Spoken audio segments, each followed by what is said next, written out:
Good morning, Toronto Maple Leaf fans. Welcome back to another episode of the Leafs Lounge. I am here with co-host Justin Kudo, and you guys probably noticed a new fancy intro, new logo, Sports Fluent, Chilltown Hoops, kind of changing things up a little bit just to give us a cleaner, more streamlined look across all our shows and podcasts. So, yeah, I think I like the look. Little bit of new kind of feel and vibe, but I'm down with it. You, Justin? Yeah. I mean, it's going to take some getting used to. I loved hearing the Joe Bowen right before we got on. That was nice. But loving the new logo. The new logo's sick. And cool, right? The intro song will take some getting used to for sure. Yeah.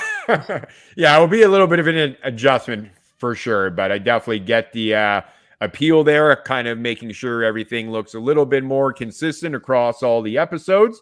So all good, but I can assure the audience it will be the same Leaf and hockey content. Obviously, we're going to cut back in terms of how many times we're coming on with these recordings. Obviously, whenever we have some more Leaf content, whether it's trades, off-season signings, we're definitely kind of be on here to cover it for you and give you the breakdown.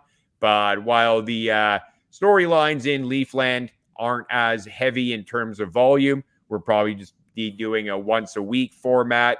So, yeah, we'll still be doing an hour show today, covering everything from Leaf off-season plans. We have a coaching search underway, so definitely some things to cover. And then we're go into some recap and thoughts on the other NHL playoff matchups, some exciting series going on right now. So we'll cover that as well. But Justin, let's kind of kick off things with Friday's press conference. The media met with Tree Living, Shanahan, and new president CEO Keith Pelly. I guess a lot of things were typical of these end of season press conferences in terms of how much details they were willing to reveal in terms of strategy, plans. But what were some of your takeaways and thoughts on the presser? It's like you have to read between the lines because they're not saying a lot, but at the same time, like if you're inferring, then you kind of pick up on a lot, which is a lot of people are saying it doesn't look like they want to bring back the core four again. Right. Or the core five, whatever you want to call it. Yeah. And immediately everybody's eyes went right to Marner. Obviously, there was a few Tavares people out there, a few people like maybe not bring back Riley. I don't know which direction they're going to go, but it certainly seems like this management group with Tree Living and Shanahan and the new guy, Keith Pelly, it doesn't look like they want to continue running it back, which I don't blame them. Right. So that's my main takeaway from it. Yeah, and I think kind of that was the general theme. I mean, I think Shanahan was probably asked like multiple questions with a little bit different wording, but everyone was trying to get to the same either answer or takeaway, which was like, how can you be here and think everything is working? Like, why would you think things would be different? And you could tell Shanahan was avoiding kind of giving the exact reveal of what they were planning on doing. But as you said, I think it was made pretty clear that whether Shanahan wants to make changes or not, he's being forced to make changes. And I think that's what all Leaf fans would like to see. Something done differently than what's been done in the past. Shanahan, I think, is going on his 10th year, and they've kind of held true to the core will get it done. We've got faith, trust the process. Just speaking for myself, I am totally done with that. I have been for 2-3 years at least now. So I'm glad that there's finally at least the expectation of change. Yeah, I was quite surprised for a few things. After they announced Keith was let go from his spot, he was fired, I was expecting a follow-up tweet from the Leafs PR saying we've relinquished these people are not working with us. Guy Boucher, Mike Van Ryn, all those guys I was expecting all the assistants to be let go, Yeah. and they haven't yet, Yeah. which is I feel that could weird just to be me. like a formality. Like I'm sure if Guy Boucher, was asked by a different team or they wanted to interview him, I'm sure the Leafs would give permission. But they're maybe saying, I mean, because if I it is don't think he should come back no matter what, though. I'm saying, like, I don't care if, Guy like, because Boucher, I don't think anybody's going to talk to him. What has he proven? probably not. Probably not. I mean, he might get an assistant job or something. I don't know. But I agree with you. He shouldn't be brought back. But I mean, with Berube, he's got that familiarity with Mike Van Ryn, who they worked with in St. Louis together. Would that be an option? And I don't know. I'm I not. don't know. I I think can't justify why they stayed. I agree with you. if you're, But and even like I think they should have just cleaned staff entirely. Maybe yeah, I don't think they should have brought back anybody. Everybody says good things about the Leafs goalie coach over the last couple of years, Sanford. especially after his magic with Jack Campbell. But Right. I mean, I think it's just we need a completely new staff behind the bench, and if it is Berube, if Berube is that guy, which probably 80% it is, Yeah. he probably wants to bring in his own team of assistants as well. So Yeah, and I totally think he would. I don't think they're expecting that the new hire would have to take on the previous staff. But yeah, like I agree, it is kind of weird that you're keeping them on, but maybe it's just I don't know, a formality. I don't know what their contract status is. Like maybe the contracts don't expire until, I don't know, the new calendar year for the NHL, July 1. So it's just kind of I don't know, contractual thing. I'm not sure, but well, I don't expect any of them to be retained, to your point. yeah, I hope so. And I guess, are you surprised that Brendan Shanahan still has a job? I'm not as surprised as a lot of people. Like, I think it was warranted for sure for him to get canned, and I wouldn't have been shocked if he was. I think where I'm coming from in terms of why I'm not that surprised, I guess, that he's coming back is just because of Keith Pelly, new president. I don't get the sense he's like a hockey guy in terms of being well connected to, either what has been going on from a hockey operations within the Maple Leaf organization.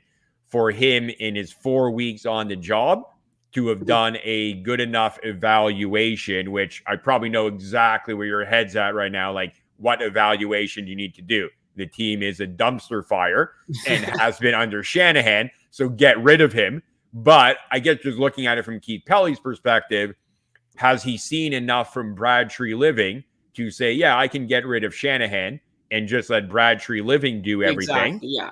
Or am I going to replace Shanahan, but is Keith Pelly the guy who could really kick off that recruitment for a Shanahan replacement?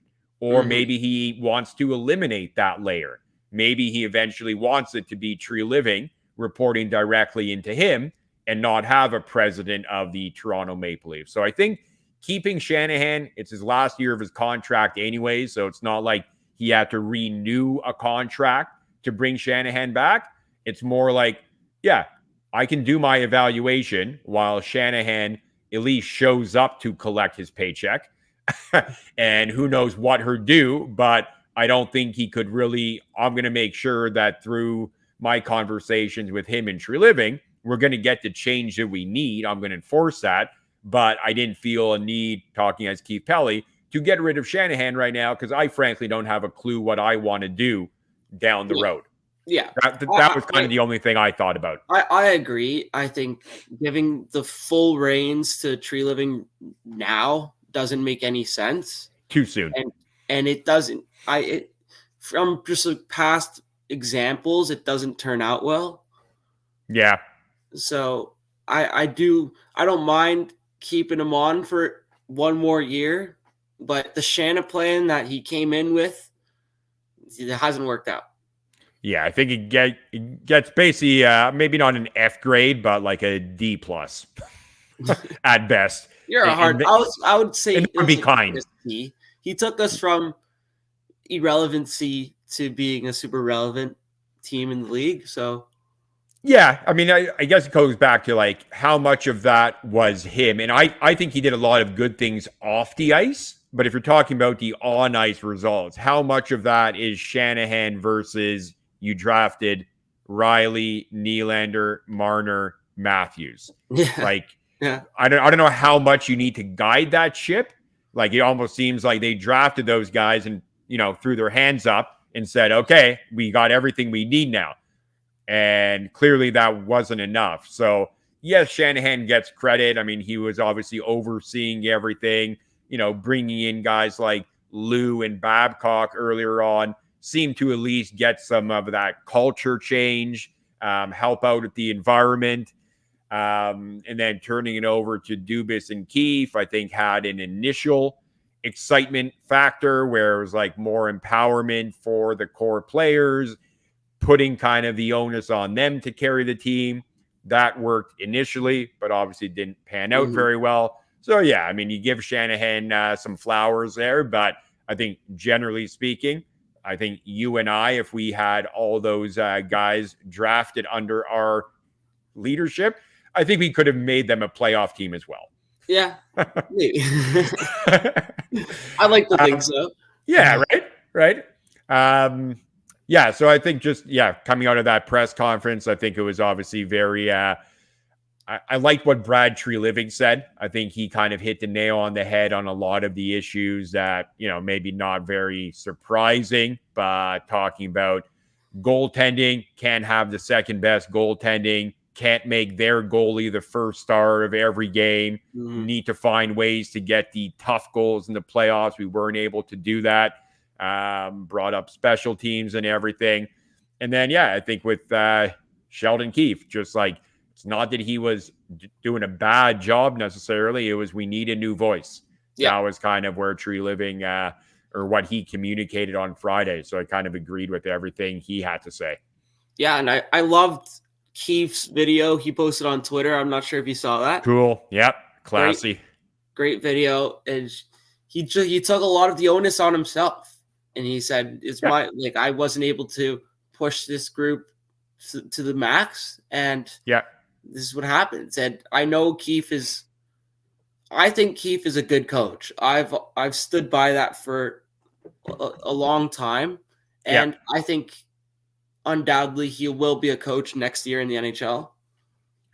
I think that he might even be a coach in New Jersey next week based on the rumors we're hearing. Who knows? It might happen sooner. He's a good coach for them. He's used to working with younger star players and kind of having to manage a few egos in the room. Yep. So it would be a very similar looking team, right? I mean, obviously there's definitely differences, but in terms of having a young core, maybe not having goaltending figured out, but they might be a problem. They do have defense, assuming Hamilton comes back healthy, Luke Hughes. So there's definitely some good pieces there. Jack Hughes up front, Meyer.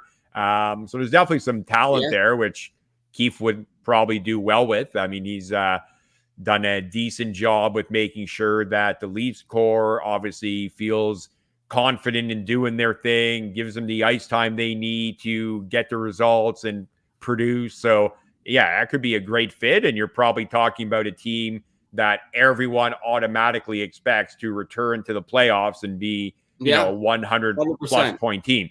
So if you already have a team that's good and should be a 100 point team, who better than Sheldon Keefe? If all you need is for a guy to stand behind the bench and throw out, a great core of forwards and a couple D-men, I think Keefe can't fail there. No, but there's a couple other openings in the league as well. I know San Jose fired their coach. They're probably going to want to go Winnipeg. Yeah, Winnipeg as well. Like there's a ton of jobs that he should be right at the top, right in the top 3 candidates for. And I think he will be. I think I agree. I think he's a good coach. He just might not be a great coach and maybe not the right team, right fit. So. Yeah. My worry is that everybody is so bought in on Berube. And Yeah. I feel like sometimes we get caught up in that 2019 Stanley Cup run, which was Oh, just like big a time. magnificent Cinderella run where he came in halfway and the team won it. And Yep. I feel like you're not looking at what has happened since, Right. you know? 100%. Wait. You mean if you've won a cup before as a coach, it doesn't automatically mean your win I mean, again? like, this is like Babcock won a cup before, and he wasn't a great coach. I feel we're so caught up Yeah. in. I think he is the complete opposite of what Keefe is in like mannerism. Right. Like Keefe is, And for me, that's more the appeal. The cup win is cool, but I'm not putting him above any of the other candidates. And yeah, there's not seemingly too many that the Leafs are considering as of today. But I don't really elevate him over like a Todd McLellan because he won a cup and McLellan did. I think they both kind of offer a similar type of change up from what Sheldon Keefe was. I would see them as kind of both McLellan and Berube as being somewhat in between the two extremes of Babcock and Keefe. Not player coach, not kind of Babcock, John Tortorella type where players hate you from day one. I think with Berube, he's shown that he can get players to overachieve, to elevate at the right time. Obviously, in and around that Stanley Cup win, there was a couple first round exits. first and second round, yeah. Right. Yeah. He has a great regular season record still, but we just fired a guy who had a great regular season record. The best. Right. So we shouldn't be like, excited about that aspect of it. I think it's just more the personality holding players accountable. Yeah. That if you bring back the exact same Maple Leaf team that finished the year, I don't think Berube on his own is going to make this team a Stanley Cup contender. I don't think there is a coach out there that could make this same group a Stanley Cup contender. Well, yeah, I think that's going to come from changes to the team. Yeah. And I mean, I like a coach that will hold the players accountable. And Berube did that this year with the Blues. Right before he got fired, he called out Kyrou and Robert Thomas in like a post-game press conference, said that these guys make a lot of money and they're just not showing up. And it kind of creates that rift between your group, and that's the worry, right? I mean, I feel like with these more hard-nosed coaches, they have a shorter lifespan. Because for sure, a good team will always side with the star players over the coach because it's easier to replace the coach. It's easier to fire a coach, always. Yep. So I hope Berube is the answer, and I can envision a future where he's lifting up the cup with the Leafs. Ooh, yeah, but you probably have that same vision every year. But I also really love the idea of going off the board with a coach, like someone who is not just in the coaching cycle, a guy that kind of maybe it was from a really good AHL organization or. Yeah. The only thing I would say to that is it feels like we just did that with Sheldon Keefe. And I think we need someone with a little bit more experience, NHL coaching experience, a little bit more credibility. I feel with like Kyle Dubas and Sheldon Keefe, that should be the organization's last time where they give the young guy with no NHL experience or credentials a chance. I think they should have learned from that. There is kind of like Jared Bednar from the Avs was homegrown through the coast up to the AHL, gets a shot in the NHL, kind of that working his way up. John Cooper, I believe, was the same. Like I feel like there's examples of coaches who excel in that. There for sure are. But then you've got like other guys, like whether it's Pete DeBoer, Bruce Cassidy, Pierre Laviolette, Rod Brindamore. These are the guys that are still alive in the playoffs. I mean, it's I get what you're saying. I don't want to kind of, if there is a hidden gem in the AHL or I don't know, even junior hockey, absolutely. I just think that would be very risky coming from Yeah, where we just did and knowing just the media pressure. Like, I think it's easier for even a Colorado or a Tampa Bay when they promoted or put these guys in a yeah, head coaching role to do it. Like in Toronto, if a guy hasn't ever even coached in the NHL, it's kind of quite the eye opener to have your first job be in Toronto and yeah. having I mean, 25 that's a good point. microphones in your face. That That's a would good be my worry. And at least Keith had experience with the Marlies, so he kind of For was sure. For acclimated to sure. the environment. But yeah, that's a good point. But it isn't as if Kyle Dubas like considered anyone else. Like apparently he just decided to hire Sheldon Keefe when they fired It was a Babcock. mid-season. It was mid-season, right? Because we fired Babcock in Like Arizona. November or something. Yeah. Yeah, I mean, you still And could it have was like kind of just talked like, to other guys, but it was obvious that Sheldon Keefe was going to be the hire once Babcock got canned. yeah. Yeah, you could have at least spoken to a couple other people first, but either way, where what's I'm done is I'm done. I'm not in on McClellan. I think Okay. hiring Todd McClellan would be a poor choice and won't get us anywhere. I think he's proven that he's had talented teams before Yep. and he's never gotten them over the hump. He coached in San Jose with Prime Thornton, Marlowe, Pavelski, Young Couture, quality players, never Yeah. got them over the hump. Right, And and yeah, and that Shark team went to the Cup final the year after he got fired. yeah, he that went was the year they went to the final. He was not there anymore. first round, conference final, first round, second round, first round. Yeah, yeah, And yeah. Like it just feels like a very Sheldon Keefe type of resume. yeah. Pretty solid regular season records. Has had good teams that he probably didn't get enough out of. So, is he a good coach? Yeah, but are we getting more of the same if we hire him? And then in Edmonton, he missed the playoffs twice with Connor McDavid and lost in the second round once. And then in Yeah. LA, he missed the playoffs twice and lost in the first round twice.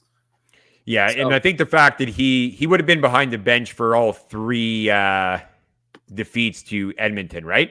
Or just two of them? Just the first two. He got fired mid-year this year. Oh, of course. Right. So Yeah. I'm completely out on him. I think bringing him in is a lateral move at best, and I think you're probably going backwards. So Right. at least with Berube, I have the illusion of that one cup that I can play with in my mind and say, very fair. He's done it once, he's done it again. So yeah. How about if Rod Brind'Amour becomes available? Do you have any interest? I Not feeling that, eh? I think Rod Brind'Amour is a good coach, and you hear nothing but amazing things about him. Yeah. Right? He's a player's coach, and the guys will run through a wall for him. But right. I look at the teams he's had in Carolina, and they're like eerily similar to the Leafs in a lot of ways. Especially, and also the way they play. Possession style. They seemingly dominate the entire game, but never score. Yeah. They get a lot of shots, and they just never score. And their power play kind of stinks. Especially this postseason, that's for sure. Yeah. And I feel like this is. Remember when we first started, I said I made two proclamations about teams. I said the Jets are frauds, and I said the Canes are not serious cup contenders because they can never score goals. Yeah. And then when they traded for Gensel, I kind of changed up a bit. You were back on. But I really shouldn't have because I was right. Yeah. I know. No, they're having the same problems they always have. Besides, heading into the third period last night, they're down 1-0. They pretty much dominated the second period, but they gave up a shorthanded goal. And I'm sitting here and I'm thinking, oh my gosh, they're going to get shut out in another closeout game while racking up 40 shots. And then they had a 4-goal outburst in the third and stay alive. Yeah, that was wild. 20 minutes away from, I was like, once again, for the fourth year in a row, Rod Brind'Amour's teams are just not going to score enough goals in playoffs. Yeah, so but I mean, if he does get Yeah. fired, which I don't think he will, I think that. Well, I don't know if he'll get fired, but he apparently wants to be the highest paid coach in the league, and that Carolina owner probably won't be doing that. They're a very cheap ownership group, Yeah. according to reports. So it wouldn't be that Brindamore is fired, I don't think. It just, hey, here's the most we can pay you. And Rob Brenner will be like, oh, hold on a second here. I've got Brendan Shanahan on the other line, and he's offering me a blank check. Yeah. The Babcock 10 mil. Oh, yeah. 8 mil. Yeah, to throw 8 cheats at him and see if you can pry him away. Like, so would you want Berube over Brindamore, though? If it came down to it? I think so. Okay. I think so. I just it's that illusion of a cup that just does it. You're all over that element. Okay. Because Brindamore has once again he has very similar teams to the Leafs. They're very similar in a lot of ways, but maybe better defensively structured. But the Leafs are always been pretty. The Leafs' problem is not allowing goals; it's scoring goals. Yeah, the only thing that would appeal to me about Brindamore is if he's truly this coach that everyone says he is, that, you know, everyone says he's a great coach, motivates the team, holds players accountable, very good tactically. I think being a coach in Toronto gives you so many more opportunities to win, which probably is not a hot take. It's an obvious statement, but with the resources Toronto has available to them and to whoever is their coach, you're never going to be, I don't think, looking for, you know, offensive firepower or goaltending the same way Carolina has. As long as you trust your front office, which obviously with Dubas, we never got the right mix. But if Treliving understands how to build a team properly, and all indicators so far, I think would suggest at least an improvement over Kyle Dubas in that regard. I get it. We haven't seen enough yet. I'm reserving. Totally fair because we haven't seen it yet. I'm just like thinking, based on some of the players he's gone after, what he's trying to do, I feel more confident that the free agents that would really help the Maple Leafs win and improve their chances next year, Treliving's more likely to go after them than Kyle Dubas. And I get it. We don't know that. I'm just speculating. Yeah. But I think for Rod Brindamore coming into that environment, it would be easier to, if he says, hey, you know what? I really need a third centerman who can win draws, two-way guy, plays a 200-foot game, and can be physical. I'd be more confident Treliving and the Toronto Maple Leafs organization would have the ability to recruit that type of player and pay him whatever they feel they need to versus Carolina, right? Yeah. So that should help any coach who might be really capable and really good at what they do. Yeah, I think one of the major lures that the Leafs have is that everybody wants to play here. There's a lot of, not everybody, but a lot of players want to play in Toronto. More players want to play here than Carolina. 100%. Yeah. And it's because the Leafs are just such a storied franchise, and a lot of players in the NHL are from the GTA. Yeah, that helps. Grow up as Leaf fans, right?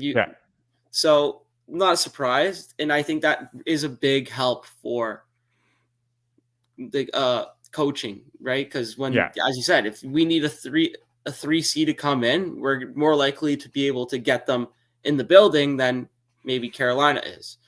Yeah. Yeah, like, I mean, even like if you look at last summer, like, you know, by most, you know, most people had the belief that in terms of the UFA class that Bertuzzi was at the top of that board of at least forwards available. Are the Leafs the only one who offered him a 1-year deal at that money? I doubt it. He also looked at it as, I'm going to play with Matthews and Marner, and I'm going to get 7 next year. That's probably what he went into it thinking. Very well could be. But again, if we go into this summer with recruiting off season and recruiting players, we're going to have that same kind of appeal to any free agent, right? Well, yeah, sure. Why don't you take less money or less term? You'll be playing with either Matthews or JT. And why don't you have a look at our practice facility. You're not going to get that in Carolina or Columbus, you know? And it might not matter for some European players, younger players, but if you're talking about a veteran player, especially Canadian born, specifically Ontario born, yeah, there's going to be enough guys who look at their options in free agency and say, okay, I'll take 200K, 300K less to come to Toronto over Columbus or San Jose right now, for sure.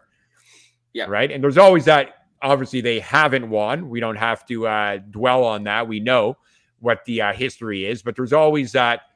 If you're going to win anywhere, you probably would love to do it in Toronto, especially if you're an Ontario-born guy. And the one thing I will say to support the Brind'Amour case over Berube, if this is a big, like, hypothetical conversation, of course, because one's still coaching in the playoffs, while the other one looks like he'll probably get signed tomorrow.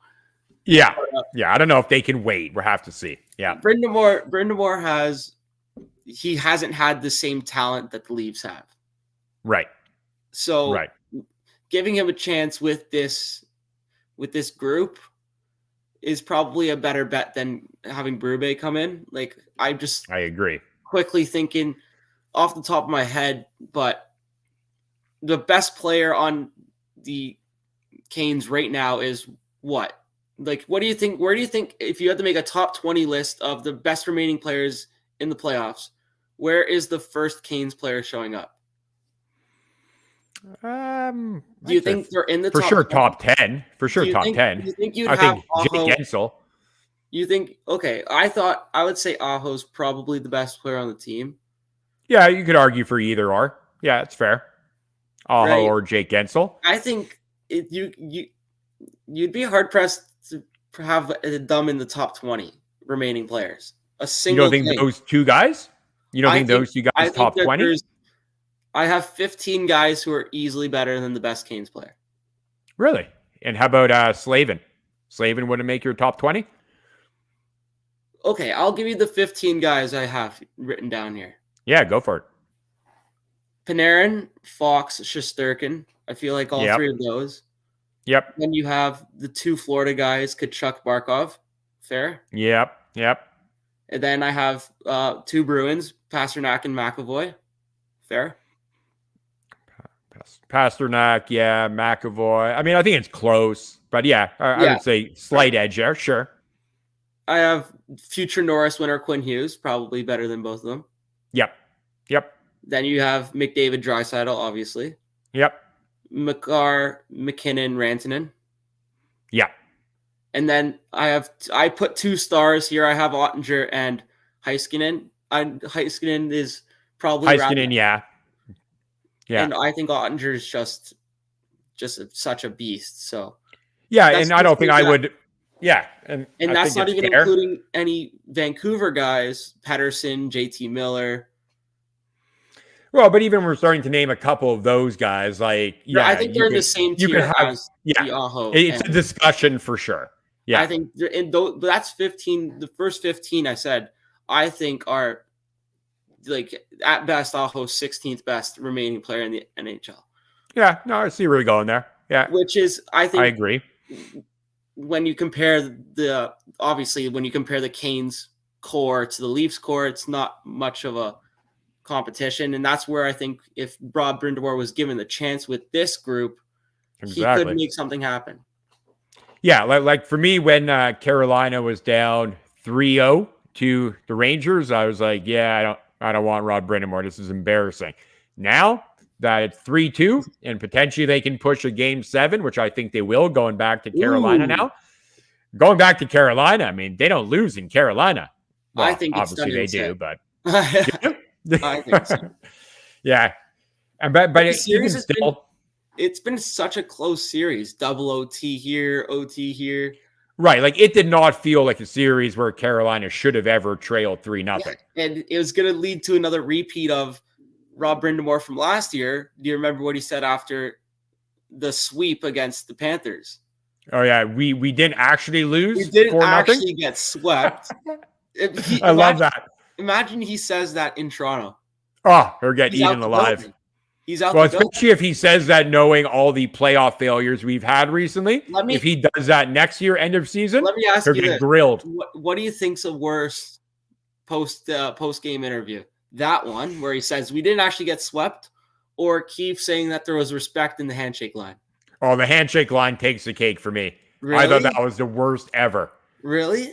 I don't know. That was embarrassing. Those are two of the worst post-game interviews you could hear as from a coach. Yeah, like the Rod Brenner one was bad, but we the didn't fact actually that get swept, you guys. Like it was. We did, but like, did you watch the games? Like, well, no, technically, I guess we did, but not really. Yeah, it was definitely bad. But I think the Sheldon Keefe, especially after, okay, it's not like this was the first round exit you had. You lost to the Canadians. You lost to the Blue Jackets. Babcock had lost to the Bruins and the Capitals. How do you come around with the same core and say, our guys had respect in the handshake line, like as if it was the first time they've ever been in the playoffs? No, you got dummied again in the first round. Screw the respect in the handshake line. I thought that was a loser energy comment. I hated it. I think they're both. They're both bad. We can agree they're both bad. So yes. So I think for me, I'd have Rod Brindamore as my top target. If all things being equal and he was available, Joel Quenneville is my top target, but he's not coming.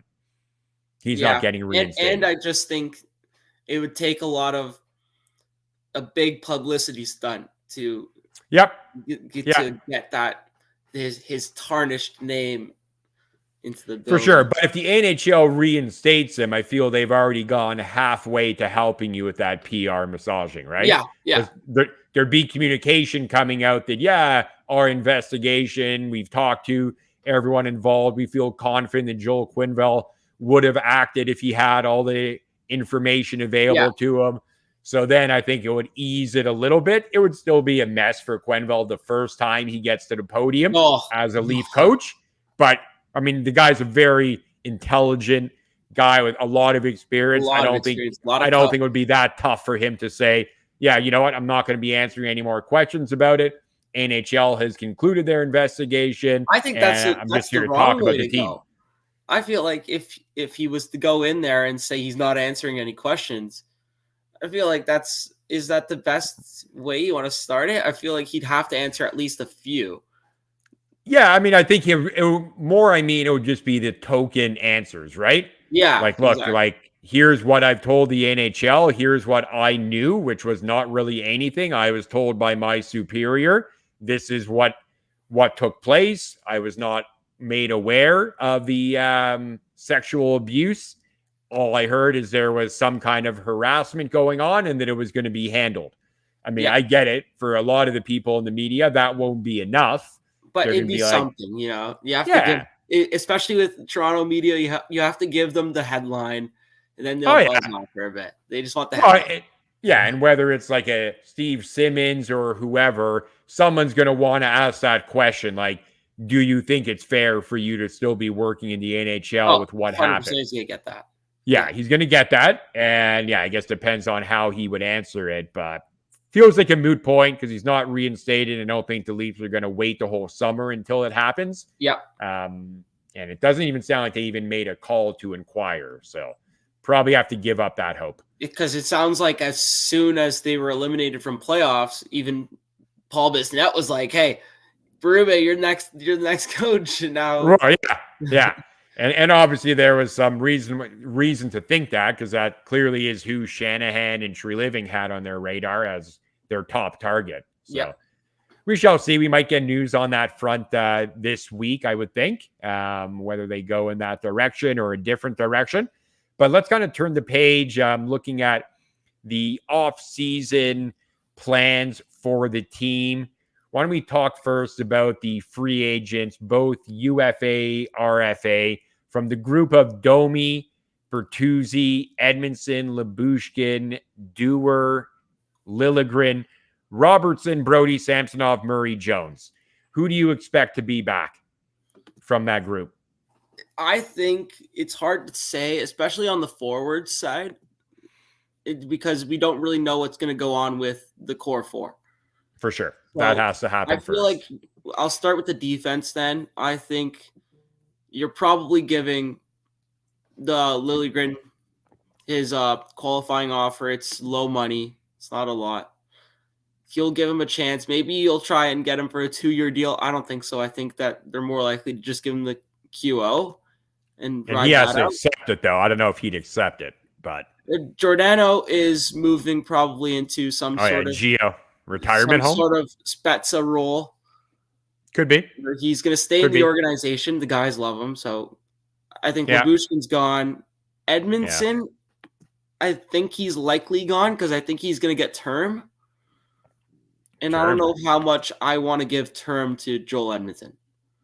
Yeah, I don't know. Like, he's probably what 33, He's 34. actually just 30 flat. Oh, it really? Why did Yeah. I think he was older? Okay. So yeah, you're probably right. He probably will be looking for term, and I don't think he'll find that here because I would think Tree Living's got some bigger targets in mind for blue line Exactly. upgrades. I'd hope that he has his eyes set on a big fish. I think I'm sure he does. TJ Brody's gone, Oh, right? for sure. For sure. He I don't better know. be. He I better don't be. know. Yeah. If he's not gone, I'm gone. So with that being said, if I'm correct, then you're left with Riley McCabe, Liljegren on his QO, Connor Timmins, Cade Weber, and Simone Simone Benoit. Benoit. Yeah. Yeah. I think Not Cade great. Weber's going to get an incredibly long look. He probably starts off with the Marlies, depending on Yeah. any Depends on incoming training camp. signings. But I could definitely see him if they don't get, 2 UFA blue liners. I could see Cade Weber being in the opening night lineup. I'd want to give Niemela a look. Yeah, I think he will get a Give him look. a deeper look into preseason.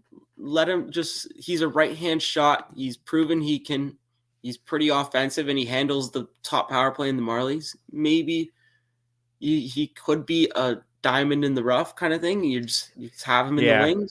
I think if you're high enough on him as the Leaf if the Leaf organization is high enough on Niemela, you probably don't bring Timothy Liljegren back. Because fair. it feels like they kind of offer something very comparable. The thing is, Liljegren he's cost controlled, right? And assuming he accepts his qualifying offer, which I'm not convinced he does. I think that he's cost control that he's not going to get much more than $2 million anyways. So yeah, I mean, I guess depending on the market for him, I mean, I don't think he's really earned a long-term contract if the Leafs were not going to qualify him and make him a free agent. So I guess it depends on what the market bears, but he'd probably ask the Leafs to consider shopping him because I don't think he'd want to just come back on his qualifying offer. New coach, though, he could get a better look that with Berube or whoever it may be than he did with Keefe. So yeah, that's fair. And how about with Max Domi, Bertuzzi? Do you see either back? Both? I think that that really depends on what happens with Marner. Yeah. I think that if Marner's gone, then one of, if not both of them, are coming back. Okay. I think if Marner's staying and they decide, you know what, we're not getting good value for Marner. Yeah. We're not going to trade him for pennies on the dollar, so we're going to keep him. Right. Then if that's the case, then I think it's likely Bertuzzi's not coming back. Right. Domi, I think Domi's a Leaf. I think they're re-signed Domi. Bertuzzi feels like, just in terms of hearing past negotiations he had with Detroit, he's not going to take a huge discount. I mean, he's going to have decent offers, probably better with more term than Domi could get if he was exploring free agency and looking at other teams. So I don't think Bertuzzi's a fit with or without Mitch Marner back. So I feel Bertuzzi's gone. Based on Tree Living's comments, definitely feel Samsonov is gone. I don't think that's really too much of a surprise. The thing is that, all right, Samsonov, he didn't really work out in the grand scheme of things, but he did win us a playoff round for the first time in 13 years. Sure. The thing is that look at more than that, but sure. Yeah, look at who 19. is. Yeah. Look at who's available in the free agent class of goaltending. It's not much. Samsonov's the best goalie on the list. I wouldn't mind a Laurent Brossois. Yeah. Okay. Brossois. I think there's Logan Thompson. I mean, Logan it's not Thompson like has Samsonov another is far year. behind. Oh, he's not a UFA? Logan Thompson he signed a weird deal Okay, where I he thought has I was another reading he year at was. 766. Oh, And okay. so you've probably seen his name because of trade rumors. A lot. I saw Could be. a few people saying that, well, Vegas, they're perfect prime They want trade Marner. candidates for Marner. I mean, they're Yeah. losing. They're probably going to lose Marchessault.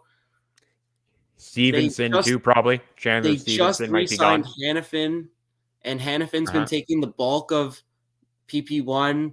They still have I've seen the Shea Theodore and Logan Thompson for Marner. Vegas does not do that. You don't think so? I think it would be different if there was more cost certainty with I Marner. I don't think they're paying him 12.5.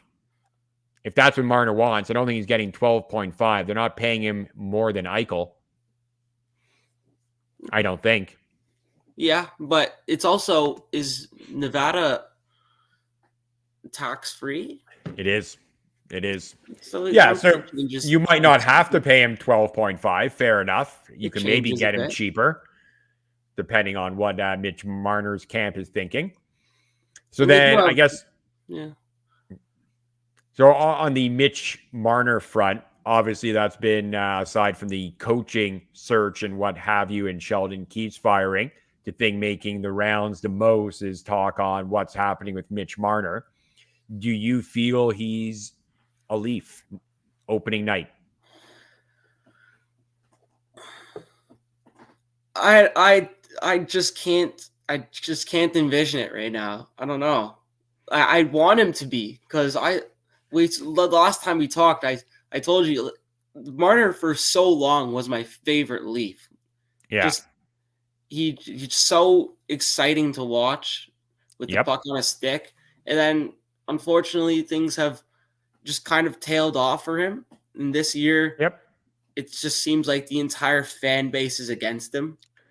Yeah, and I think a lot of that, like everyone's saying, people are hating on Marner, and I get it. From a lot of fans, it might come off that way, but I think for most, whether just your passionate, hardcore Leaf fans, it comes down to more like a business move. You can't continue to run it back with these guys and keep giving them pay increases off not performing up to expectations. Eventually, someone has to go.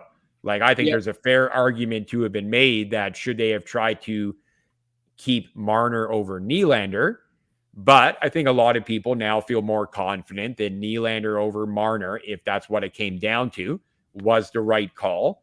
So to me, I feel like if you're moving away from Marner, you're not moving away from him because he's a bad hockey player or because he can't help you be a good team, at least in the regular season.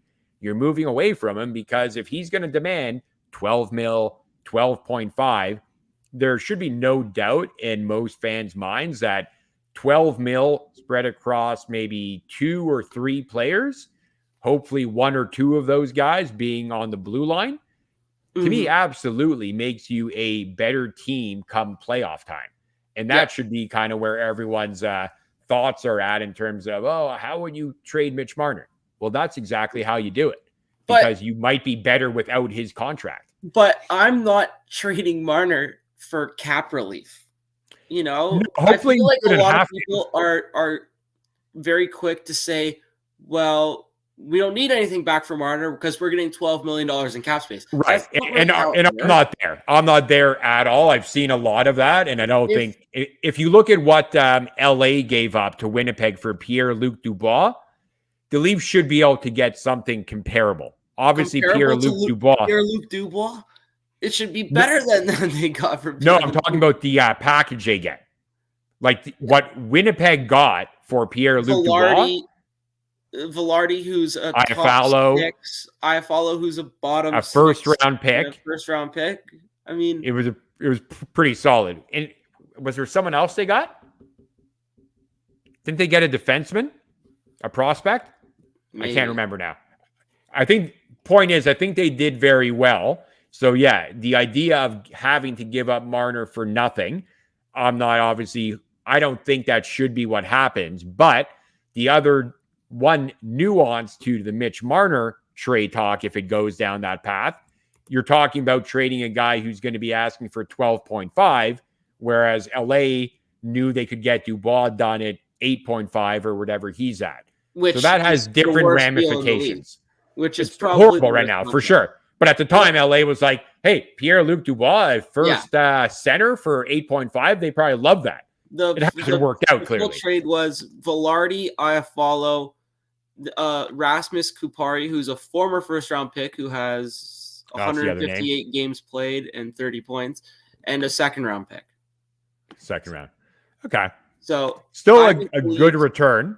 The Leafs probably should be aiming for something better. Should be. Yep. I've seen people suggest a Marner for Saros 1-for-1. Terrible trade. That's been out there a lot. You don't think you would make that trade? You save cap room and you get a number one goalie. Saros is coming off a very mid-season. And goalies are not as valuable as forwards. I'm sorry to say it. But I think for this team, you need to be better in net, depending on Wall's availability, and on your blue line. I think that if you're making a trade for a Nashville goalie, I'd want it to be their young gun. Askarov or whatever his name is. Yeah, I don't think Nashville's doing that. They wouldn't do, but... Right. I mean, if it's Saros and then I'd be way more inclined to do it. Yeah, I think the ones I've seen from the delusional side of the fan base, here's what I would do. Marner, Robertson, and Timothy Liljegren for Saros and Yossi. I'm like, are you kidding me? Like, hey, I do that. Of course you would. Of course you would. Like, yeah, I'm glad that worked on the PS5 for you. It went through in GM mode on beginner level. But yeah, that ain't happening because the acquiring team is not going to take on Marner's contract and give you the farm. This is somebody. This is a real hockey account on Instagram posted some mock trades. A real one. Marner. Okay. A real one, like one that actually has followers too. A blue check mark? Blue check mark? Not that official. Oh, okay. And my friend sent it into our group chat yesterday, and he was like, "Who the hell's making these?" This one is with the Flyers. It's Marner and Liljegren for Scott Laughton, Rasmus Ristolainen, and a second. Ooh, it's not even good. I thought this was going to be like one of those Konechny. Who else could we get on Philly that we like? That's Sanheim. I've seen a lot of get Sanheim and Konechny for Mitch Marner. Yeah, Philly's doing that. There's this one with Buffalo, is Marner, Kampf, Yarncroke, Timmins, and a third. So basically just Marner and a third. And they're just going to dump the trash. Okay. Yeah, it's literally just dumping the trash. Yeah. For Dylan Cousins and Jordan Greenway. Oh my God. Yeah, I think what people don't realize is that you have to pay someone to take David Kampf right now. No one just knocking on your door. David Kamp's coming off a pretty good playoffs. I don't know. You think so? I mean, David Kampf was okay. And then Dylan Cousins this year. I don't know. Yeah, that's very true. You can say that about a lot of players who didn't qualify. Kampf is actually having a really good tournament in the World Championships. Kampf, so is Holmberg and Kampf. Yeah, I love how all our players do great in the World Championships, or the anytime they play for their team, international team. In a potential Marner package, are you more on the side of you want players in their prime now that fit more so Matthews, Nylander, Riley's age, or are you looking for maybe more of a youth movement where you're taking a step back this year to develop Cowan, Minton, Marner return, and then when JT's off the books and probably re-signs at 3.5, 4. Yeah. And you're going all in the season after. I don't like that idea. I would hope that's not where the Leaf front office is going. I think ideally you obviously try to get a immediate help to your lineup and your chances next year in a Marner trade. My ideal would be that, like whether it's even, you're probably not getting a D1 blue liner for Marner. No. But if you could get a high-end D2 first pairing guy, maybe a not top 9 forward, right? A top 9 forward and maybe still some cap relief. I think that would be ideal. Probably not likely. As a worst case scenario, a futures return, whether it's a first round pick, a prospect. I'd rather prospects than picks. I'm definitely a prospects over picks guy. Yeah, it depends who it's coming from, right? Like if you were trading with like Utah or Anaheim, I probably wouldn't mind their first round pick, right? If it's going to be a top 5, top 10, even if you don't keep that, you have that to trade with. Yeah. I'm thinking like, okay, Cowan is 100% going to start at least 9 games to start next year with the Leafs, right? Yeah, because he's not eligible to play in the Marlies. With the way he's tearing up the OHL, it makes no sense to send him back. Correct. So I'm excited for him. Minton is in the same boat. It makes no sense to send him back to junior. No, but at least with Minton, he could play with the Marlies. Oh, he's at that age? He'd be old enough because he'll be 20 by the end of this year. Okay, so so he's eligible. Cowan is not. But if both of those guys we expect to be on the Leafs, and then you have maybe Robertson takes a role in the lineup. Now you're maybe just focusing a little bit more on youth, right? Yeah. And you're saying let's build up these guys for a year. Let's really give them, and you're still going to be competitive. You'll still probably make the playoffs. Right? I don't know if you can take a step back with this Matthews window. Like, I know it's only 1 year potentially, but you never know that. It's like you're in, but you're not all in. Like you're going for it. You know you'll make the playoffs, and maybe you go on a run with like some magical young guy just going off. I feel that's what we did like this year, kind of, by not making a big move at the trade deadline. Which is kind of what I didn't like, right? I felt like you and me both. And that's why I don't want to do that again next year. It's like Tree Living said that we're not good enough to win, so we're not going to do anything. Right. But if you're getting cap relief from the Mitch Marner trade, I think you do have a chance to put out a team that can compete and maybe even be better than what you've had the last couple of years. Obviously, we're all just it's all theoretical, and we might be talking about a great potential return for Mitch Marner that's not out there, because the reports were with Nylander when they were kind of seeing what might be out there in the trade market for him. The Leafs were expecting to get a number 1 defenseman, and no team was offering that based on the reports. So they ended up overpaying Nylander. That was Nylander before a 97-point season, right? Probably, I think Marner has.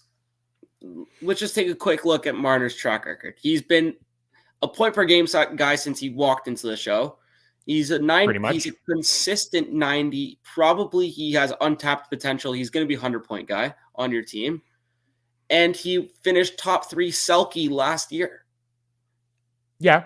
He was a Selke nominee. He'll be on your power play. He'll be your main puck handler on the power play. He'll be on your number 1 penalty kill. And he'll play top 6 minutes. He can play 23 minutes a night if you need him to. There's no doubt he's a top player in the league. So absolutely, there should be more than a handful of teams coming after him. It just will depend on, similar to Nylander, we love the talent, we love the player. What I don't like, especially if that GM is a contender, I don't like trying to find a way to fit in Mitch Marner's 12.5 on my already very good team. Like, if you look around the league at the contending teams. I don't think he goes to a contender, though. I think that, and but that's then he might not wave. But then he might not wave. Yeah, exactly. Because he'll want to waive to a contender, likely. He's not going to waive to go to the Columbus Blue Jackets. No, but would he waive to go to, I don't know, what's like a middling team that has money but not really that good? Let's see. Hold on. Would he waive to go play in like a Minnesota or Seattle or Utah or Pittsburgh? Why, is there a former GM of his over there that might want him? You think? Former GM that would give him a lot of money. Yeah, for sure. I just don't think there's anything I'd want from Pitt other than futures. Like people made the connection, like would a Marner Eric Carlson trade work? I'm like, I don't know. Yeah. If you were moving Riley, maybe. I don't like, a blue line featuring Riley and Carlson putting pucks into our own net next year. Yes, give me Erik Karlsson and his $9 million cap hit for the next century, please. When all you've been begging for is cap relief, we're gonna take on Karlsson's money till the end of the Everyone's been complaining about paying over $10 million for just talent, but now you're gonna do it for Karlsson. The stage in his career. He's still great, but I don't think that helps your team. Not the right target for me. But I mean, I think like Mitch Marner is obviously going to only have maybe, let's call it 3 or 4 teams that he's willing to go. Out of those 3 or 4 teams he's willing to go to, maybe only 1 or 2 actually are interested or could fit his ask in. So it's going to be very tough. I think anyone who's assuming Mitch Marner is gone is not paying attention to how difficult that trade will be. So we'll have to see. It's far from a certainty. And this is where it goes back to my point maybe of taking a step back. I'll propose something to you here. Would the Leafs be willing to, in order to make the package even better, would they be willing to retain? I mean, I think they would retain for next year because it's only 1 year, right? Yeah, that's what I mean. Yeah. For sure. 25% if it's the right deal. I for sure would. Maybe you keep $2.5 million on your books and it bumps up the return considerably, I think. Yeah. No, I think that's a very valid potential option for them if it came to that in the deal. It's going to be exciting because like everyone's kind of got these wild rumors about what Marner could fetch you in a trade. I think everyone's got to be a little bit more realistic with what that would look like. I think it's very varied. Some people like myself value Marner a lot more than others who view him as dumping him for cap space. Yeah, like, and I'm not there, but I'm closer to that side. Yeah, that's how far of like a canyon there is between the two sides. Yeah, so it'll be interesting to see where the Leafs go in the summer.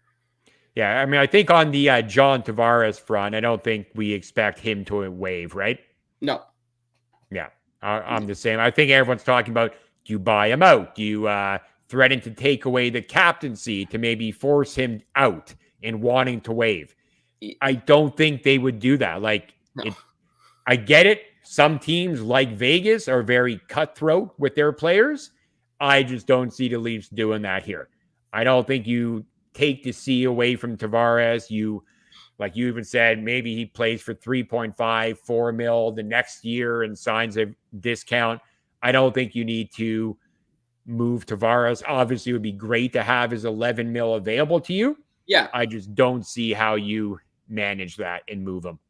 Yeah. And buying him out is not going to be great because then you're just kind of moving the payments down the line. Yeah, then you have to absorb 3 years at whatever, 3 mil. Yeah. I don't think that's much better. Yeah, exactly. So I think I'm in the idea of this was our last dance kind of season. And next year, if it means I still think we'll make playoffs next year. So taking a step back means nothing because if we lose in the first round, then it doesn't mean anything. Well, I don't know. Have you heard from the Sens fans? They're pretty optimistic. Again. Oh yeah, I don't know. Yeah. I see. This is the year that we're going to be better than the Maple Leafs in the standings. And the Canadian fans are calling playoffs too now. I saw one Slavkovsky clip on Twitter, and Habs fans are going crazy, thinking that he's Eric is it Lindros. that goal he scored against Team Denmark? Is that the one they're excited about? Yeah, so he's dominating against Denmark. Yeah, they think he's gonna turn into some force. So for sure, they're Habs fans are pumped. Yeah, Habs and Sens fans, rebuild's over. I think they're coming. A step back doesn't mean much of a difference for the Leafs. I think we'll make playoffs regardless next year. I think there are, whether it's teams like Buffalo, Detroit, like Philadelphia, the Isles, like these teams, they're not going to go completely away, and they might be better. So I think we'd have to be careful how big of a step back you take. Like, it's not like the Leafs were, clinched by like early March. Like, it's a team that, probably had a comfortable playoff spot, but taking a step back, I don't think that we're the first. Mean you're coming down to the last day of the season to make it. I don't know. I don't think we're first out though, right? I think that the Islanders will fall out of the playoffs. The Capitals are more likely to fall out of the playoffs. The Lightning are more likely to fall out of the playoffs. I think the Bruins would be more likely to fall out of the playoffs. We keep saying that about the Bruins, but yeah. You just know the Bruins will reload. Like they're sign someone big in the offseason and be right there again. Yeah. So we'll have to see. I think we're just coming at time. But thoughts on games tonight? Are you predicting the season for the Boston Bruins to come to an end tonight? Yeah, I'd love it to be. I'd love that. Yeah. Although it might actually be more fun to see them lose on home ice, but I'll for sure take the gentleman's sweep if it happens tonight. The Swayman magic has extinguished, and the Panthers found something the Leafs weren't able to do in 7 games. So yeah, I think that's done. I think the Oilers tie it up tonight. Ooh, a 40 save shutout from Calvin Pickard. I just don't think that he'll let in all these soft goals that Skinner's been letting in. He can't. He really can't be any worse. You can't be any worse than a 750 save percentage. It's just not possible. Very hard to be worse. I agree. I think I have the same. Florida and Edmonton are my picks tonight. Yeah. All right. Perfect. Well, as always, guys, audience, thank you for tuning in and supporting. You can catch all our episodes on the Sports Fluid YouTube and Facebook pages.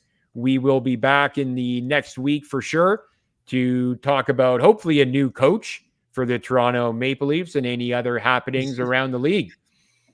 Until then, enjoy the hockey games, guys, and we'll talk soon. Yeah, let's talk to you later. Take care. Bye.